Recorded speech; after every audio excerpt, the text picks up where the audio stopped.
fellow Falcoholics, what is up? Welcome to an emergency session of the Falcoholic Live. I am your host, Kevin Knight, joined by my co-host, Adnan Ikic, and a very special guest. You know him, Aaron Freeman, at FalcFans on Twitter. We're all here on a moment's notice, just doing yeoman's work out here to bring you guys the sweet, sweet content you need to break down this surprising, shocking, very unexpected, to say the least, trade of Calvin Ridley to the Jacksonville Jaguars for what is pretty complex draft compensation. But don't worry, we're going to break it all down for you and talk about the implications of the trade, why it was made now, the ins and outs of that draft compensation, and sort of why it makes a lot of sense for the Falcons and probably makes some sense for the Jaguars as well. But before we get to all that, first of all, Adnan, how are we doing today?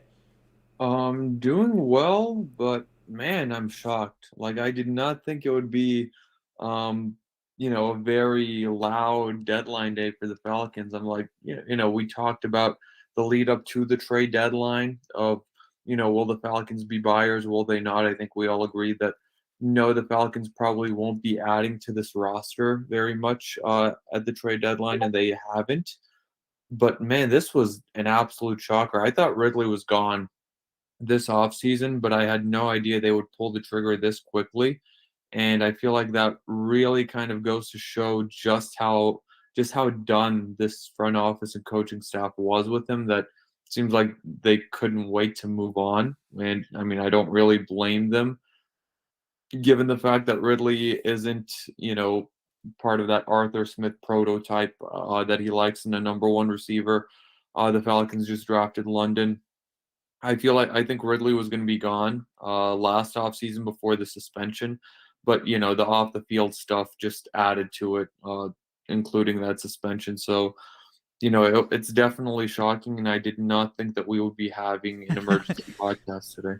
Yeah, no, I was not expecting to. I was like warming up, some All 22 for the film review and going through that. And it's like, oh, I gotta drop that, gotta scrap those plans because we got to talk about Calvin Ridley. And to help us do that, another All 22 connoisseur, he is Aaron Freeman at FalcFans. Aaron, how are we doing today? I'm doing well, Kevin. I too was preparing to record Locked On and talk offensive line and coverage and Marcus Mariota, and now all of a sudden I have to zig, and when I expected to zag, and wind up talking about the Calvin Ridley trade and sort of piggybacking on what Adnan said. It's not shocking to me that the Falcons are moving on from Calvin Ridley. Like I thought there was almost no chance that he was going to be back with the team next year. I was shocked that they found someone to trade for him now before he's reinstated. Like I put this out on Twitter, but like internally at Locked On, all the hosts we're supposed to list all the players that could be traded from each of their teams. And I looked at that and I was like, well, after Deion Jones is traded, I don't think there's anybody else. Well, there is Calvin Ridley, but there's no chance that someone's going to trade for Calvin Ridley before he gets reinstated. So I just kind of didn't fill out that Google Doc, and now I'm sitting here looking silly. And SMH, Locked On hosts are just laughing at me because I failed to fill out that Google Doc.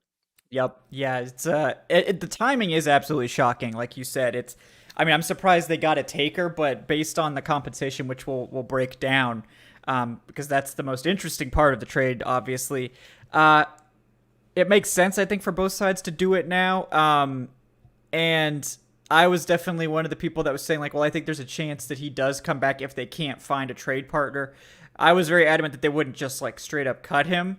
Because again, I was like, well, he's too valuable to just cut for nothing. And it seems like that was right. The staying on the roster part, definitely not right. But I think we all sort of thought a trade was the most likely scenario. And we all, I think, thought it was going to happen last offseason. Then the suspension came down. And this compensation probably isn't as good as the potential first round pick that was, reportedly in the mix for the Philadelphia Eagles. So that, is a little bit of a bummer, but at maximum, this trade is approaching what could be, not necessarily as good as that, but not bad, certainly for a suspended player. And we'll break down the compensation right now because it is complicated. So first of all, the guaranteed compensation is a 2023 sixth round pick at minimum. That pick can change into a 2023 fifth round pick as long as Calvin Ridley is reinstated. If for whatever reason he wasn't reinstated, the Falcons would still get a sixth. But as long as he's reinstated, they said by a certain date, I assume it's like before the draft or something, the Falcons will then get a fifth. Not a fifth and a sixth, just that sixth turns into a fifth. So that's one pick we're talking about. The second part of the conversation is the 2024 picks. And this is where it got confusing because I think Rap Sheet messed up his like years a little bit when he was tweeting this out. The picks are in 2024. If Calvin Ridley makes the 2023 roster, then the Falcons would be in line for a 2024 fourth round pick. If Ridley meets a certain playtime milestone that we don't know yet, the Falcons would be in line then for a 2024 third. And if Ridley is extended at any point, then the Falcons would be in line for a 2024 second. And that structure is really interesting. It's unique in terms of I don't remember a trade like this happening before necessarily. It's very creative. It's more of like Calvin, go like show what you can do, and if you do, earn that extension, then both sides win, right? Because then the Jaguars get a top receiver and the Falcons get a better pick. And then if he doesn't work out very well, the Falcons still get a fifth round pick, which they were missing this year. And, more than likely, I mean, it would be shocking if he was reinstated and didn't at least make the Jaguars roster. Like, it would be pretty shocking, I think. But, so you sort of think that, at worst, the Falcons are probably, in the 90 percentile, we'll say, of like things that are going to happen in a normal situation. Falcons probably in line for a 2023 fifth and 2024 fourth at sort of the low end, and up to that second round pick if things go extremely well on the high end. So it's very interesting structure, like I said, but I will open the floor to you first, Aaron. What do you think about that structure? And also, do you remember any trades that have been structured like this in the past? This isn't too crazy when you look at sort of like the conditions of picks. It's just only different because Ridley is currently suspended. And so now you're in a situation where, like, because I know there was a couple trades a couple of years ago where there was like a whole bunch of conditions on one of the quarterbacks or something like that it could have it started out as a fourth and there were ways that it could turn into a second or something like that. But that's what's unique about this one is just Ridley is not reinstated, and so the Jaguars are basically giving up a 6th round pick basically to Calvin Ridley's rights at the very least, which I think for the Falcons makes total sense because you're getting something essentially for nothing, going back to the earlier points where we kind of all differed on whether or not the Falcons were going to wind up keeping Calvin Ridley. I was of the opinion that they would cut him if they couldn't get a trade. So to me, getting a 6 when you potentially could have cut a player, to me is something for nothing. And then on top of that, when you look at the potential, incentives and conditions or whatever that could turn into up towards of a 2nd and 5th. Although part of me wonders the wording with the long-term deal, like if the Jaguars just resign Ridley to like a 1-year contract, do they only give up a 3rd, and then that's a way of them kind of manipulating it, and then like you can work out a long-term deal after the draft with Calvin Ridley, right? That I'm not clear on. That's a good question. So I'll be curious to get more details on the exact wording of those conditions, but it does seem like there seems to be a good chance that, assuming nothing goes crazy with Calvin Ridley and he's dotting his T's or dotting his I's and crossing his T's between now and reinstatement, and goes back to being who we think he's capable of. At the very least, the Falcons should get a 3rd and a 5th out of this, I think. So we'll see. That would be my like sort of average expectation. Nightmare scenario really doesn't get reinstated because he's been gambling again or something, and then it's like a 6th round pick. But then if he was going to be gambling again, the Falcons would have got absolutely nothing. So like Aaron said, something for nothing. Yeah. But Adnan, I want to give you a chance to weigh in on the compensation as well. What do you think about that sort of wild number of variables we have to track now about this situation? I mean, it sounds like the Jaguars are doing their due diligence in protecting themselves here. And also it sounds like this has been brewing for a while, because there's no way that they came together on all of this today. And in 2 hours, they just agreed to all of this. So, one, it tells me that the Falcons front office completely sealed their lips on this, and not much is leaking out of there. But because we had no idea, like we're all taken aback right now by this trade.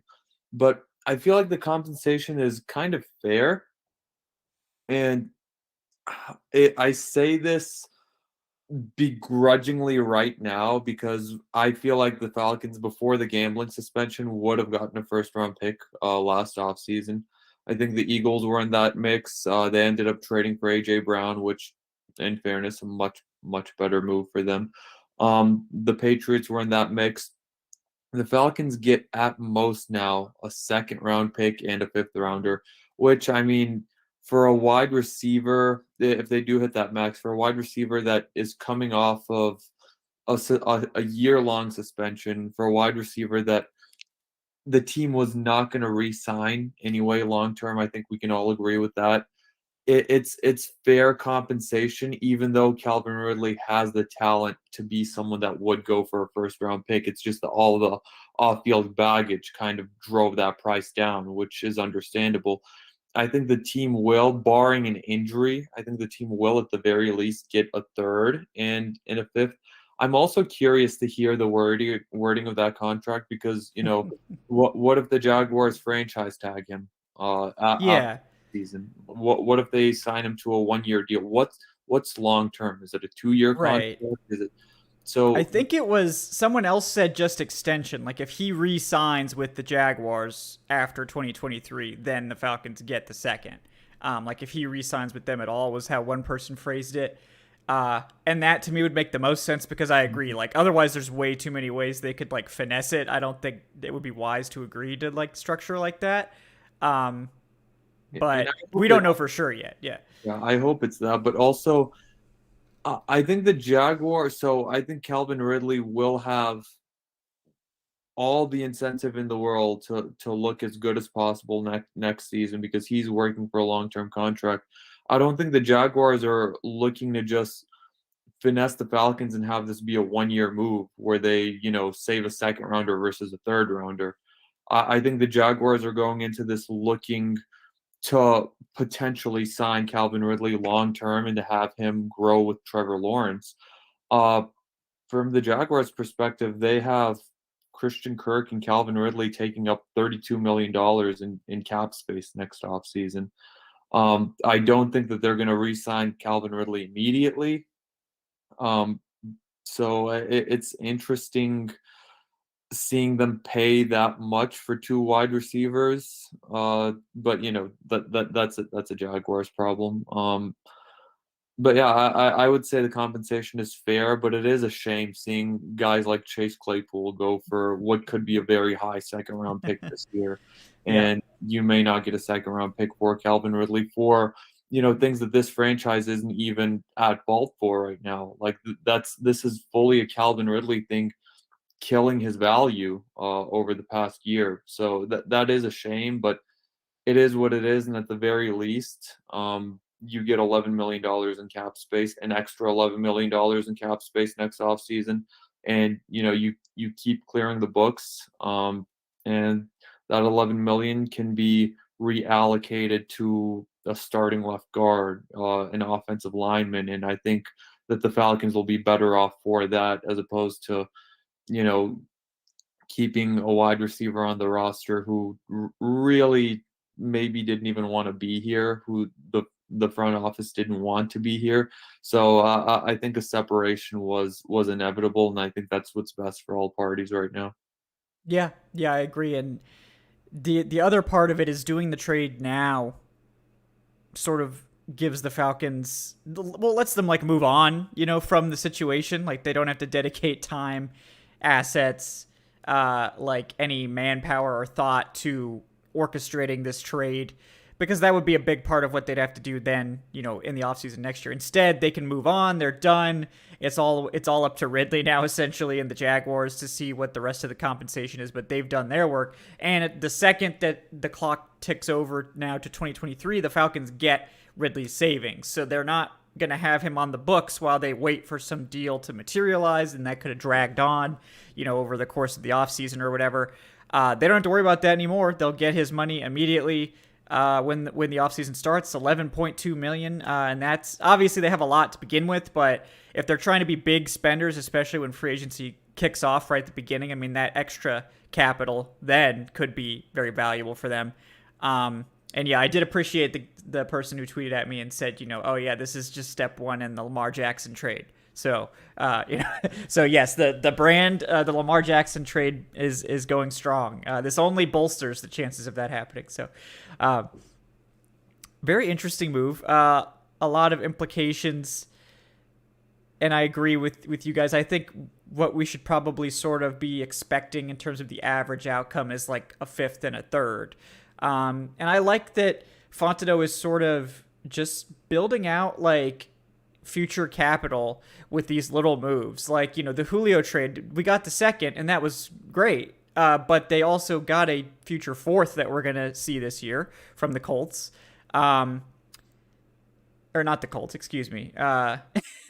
Julio didn't get traded to the Colts. It's from the Titans. And that will, probably be a later fourth, but it's still something. And they also they're going to probably recoup a fifth from this trade, and they had already traded their fifth, so that, bolsters this class even more. So, I mean, it's nice to see how them flesh out these future classes like that. And I will say, and this is just something very much in the future, but the team could potentially, because this pick is in 2024, the team could next year, maybe at next year's trade deadline, maybe after next year's draft, potentially move a second or third round pick for an immediate contributor, the way that we weren't expecting it to this year. But now that you have that extra pick laying around it, and because you will have all of that cap space, it does give you, some more versatility and more of a chance to potentially bring in a veteran for that third rounder that you'll probably be getting back from Jacksonville. Yeah, I think that makes a lot of sense. Yeah, Aaron, what are your sort of long-term thoughts on the move? I mean, do you think this is just fleshing out their draft capital that they were missing from some other moves? Do you think this is potentially setting up like what Adnan was talking about, maybe some future moves in terms of, other trades? Or is it just some bookkeeping and clearing of cap, and it's all just, it's all good, but not necessarily with any specific moves in mind at this point? I think the Falcons are an open book at this point in time, right? I think a lot depends on how this season goes, and that's going to determine a lot what goes on at the quarterback situation. And I think, as Adnan puts it, I do think you do have a little bit more flexibility to be buyers potentially at next year's trade deadline, especially if things go particularly well for this team between now and then over the next, 8, 9, 17 games or something like that. Right. And, yeah, the Falcons win a lot of those games.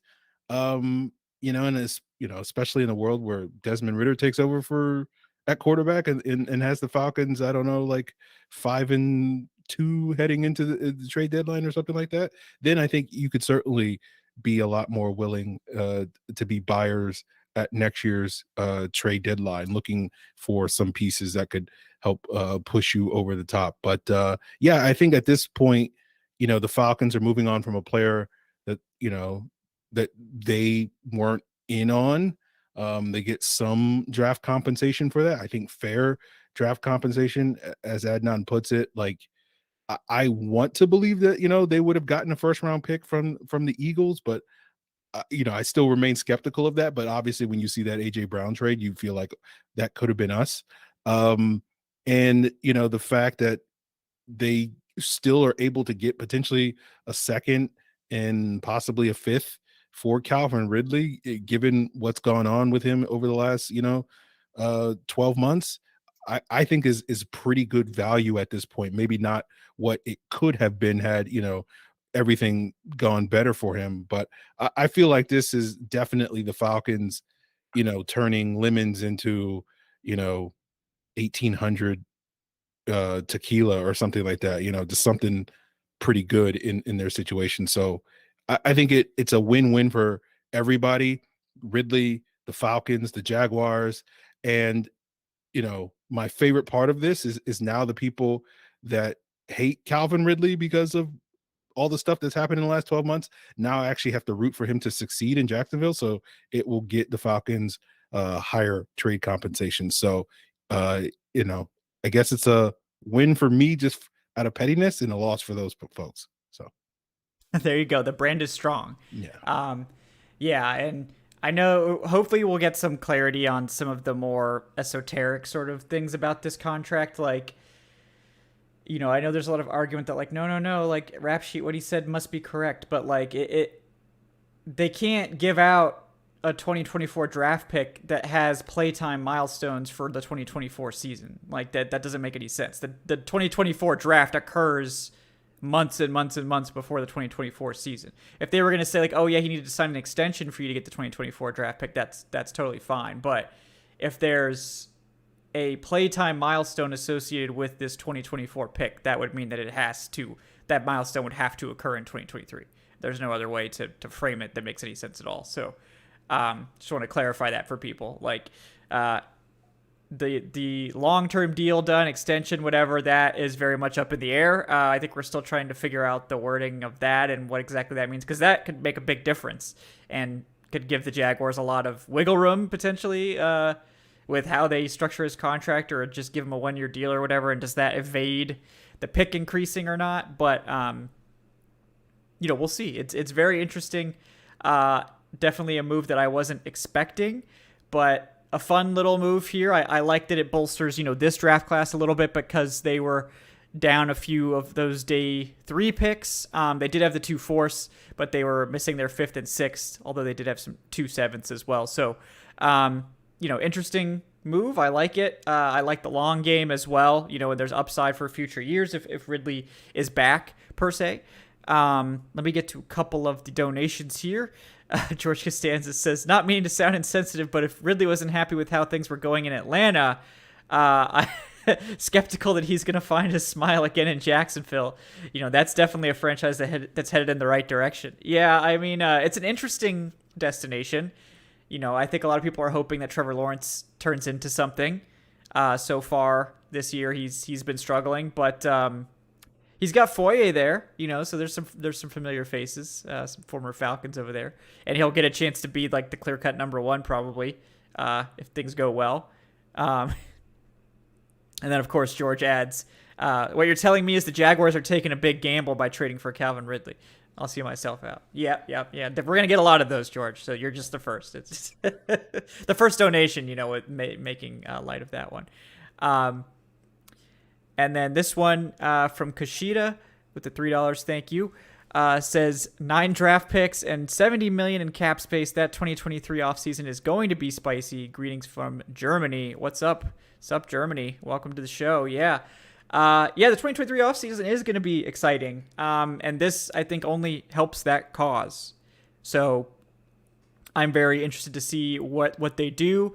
I know some folks were upset the Falcons didn't trade for any players today, and I guess we can close on that topic. Aaron, did you foresee them making any other moves, like trading for players or move? I don't really think they had anyone else that people would want to trade for. So were you surprised that they didn't make any additional moves today? No, I did not expect that at all, that they would make any moves, which is why I was so happily content to prepare for other topics on Locked On Falcons for later tonight. So I never saw them being buyers. And, to me, them being sellers made sense, as I said earlier, but I just didn't think they would be able to sell Calvin Ridley. So I kind of expected them to stand pat. So no, I did not have any expectations that they would go out there and make any of these trades that we're seeing. It's much busier trade deadline this year than we have seen in basically the last decade. Overall, yeah. Yeah. Like Bradley Chubb was on the move. Nyheim Hines just got traded. the Claypool move. Like it was looking like an NBA trade deadline for a bit there. Yeah. Yeah, this was a spicy trade deadline. More exciting, interesting than I thought, but not really surprised that the Falcons weren't more involved. I mean, this is enough of an involvement for me. At least it was something exciting to talk about. But Adnan, was there anyone that you were hoping the Falcons would move for, or any moves that you were thinking would happen, or you were sort of expecting they would stand pat? No, I was actually other than like doing some work for my actual job on Excel. I was actually in the middle of writing a Demir Bird article when this Oh, news. hell yeah. So, so I think we were all just taken aback, and I mean, I wasn't looking for them to make any moves. I wasn't looking for them to sacrifice any draft compensation.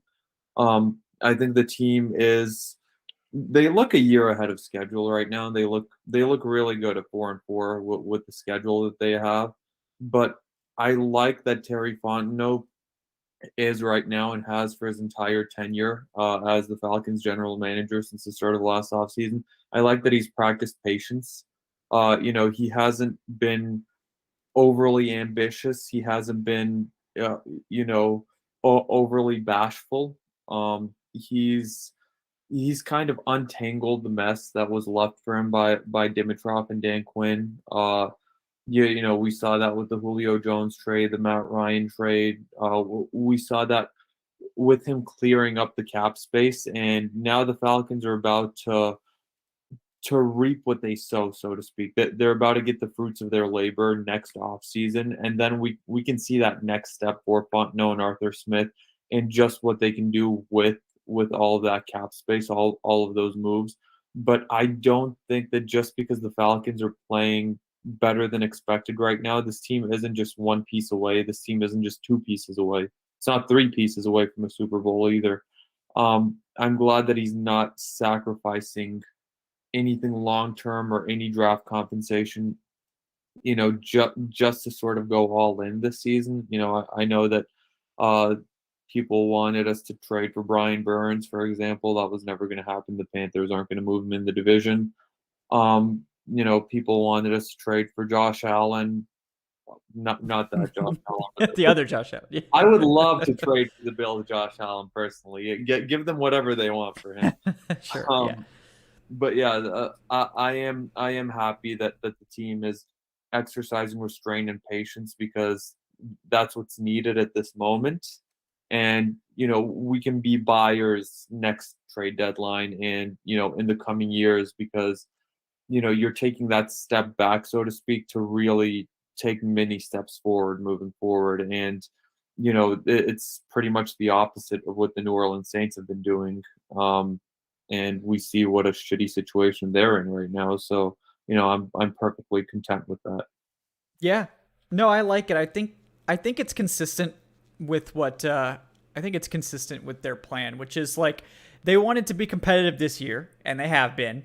I don't think anyone's under any sort of illusion that like, oh, we need to load up and go for it this year because this is our shot. Like, this is not their shot. This is them overperforming with a roster that is still not very good, that's still probably going to have their share of bad games this year, but that could very well make the playoffs. But you don't go all in to maximize a year where you're overperforming. I think the smart move here is to just stand pat, make these little moves. Like, I wouldn't have been upset if they wanted to like trade, 2020, swap 2025, picks for William Jackson, just if they were looking for an upside guy there. But, I also don't know if they play enough man coverage for that. But, I would like them to play more man coverage. So, maybe that would help support that agenda.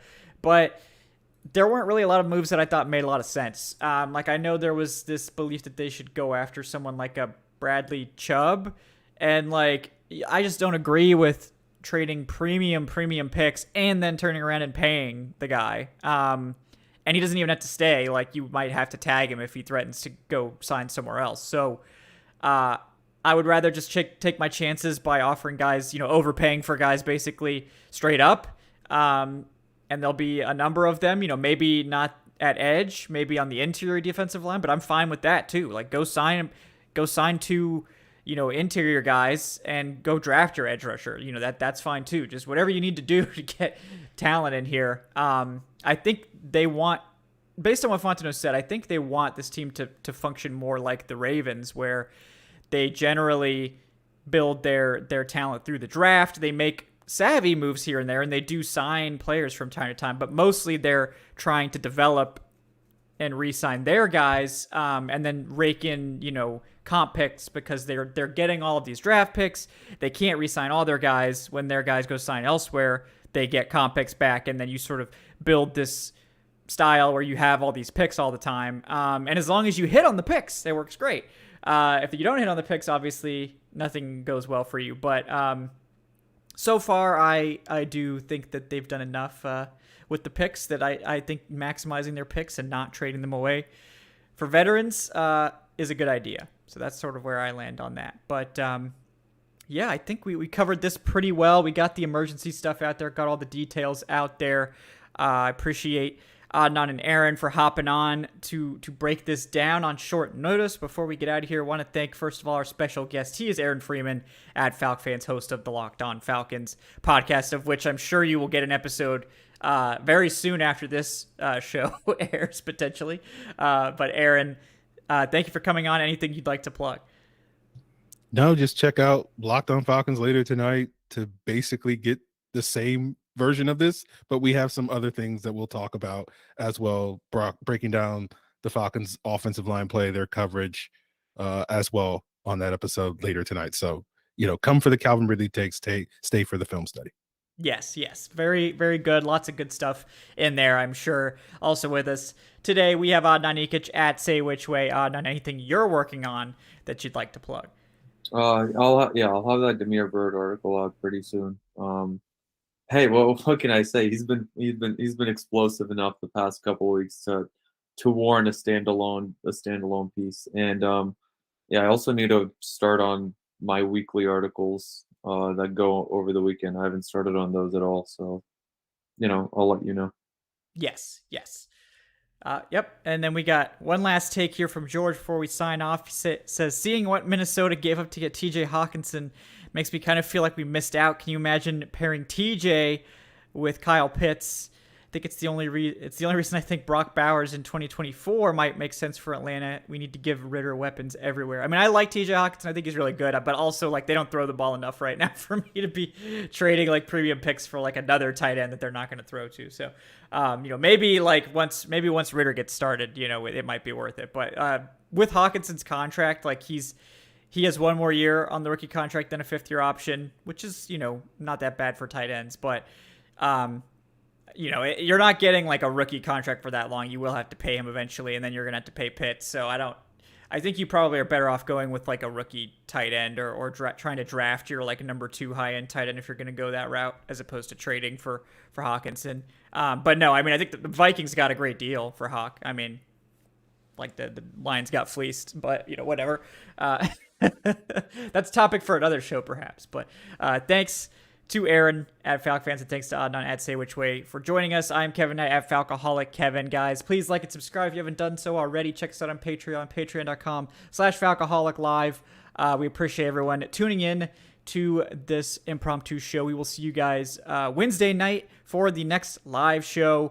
We'll be breaking this down some more, and of course talking about the rest of the week and everything else going on with this team. Hopefully getting some positive injury updates, but we'll see. Until then, guys, enjoy the rest of your Tuesday. We will see you next time on the Falcoholic Live.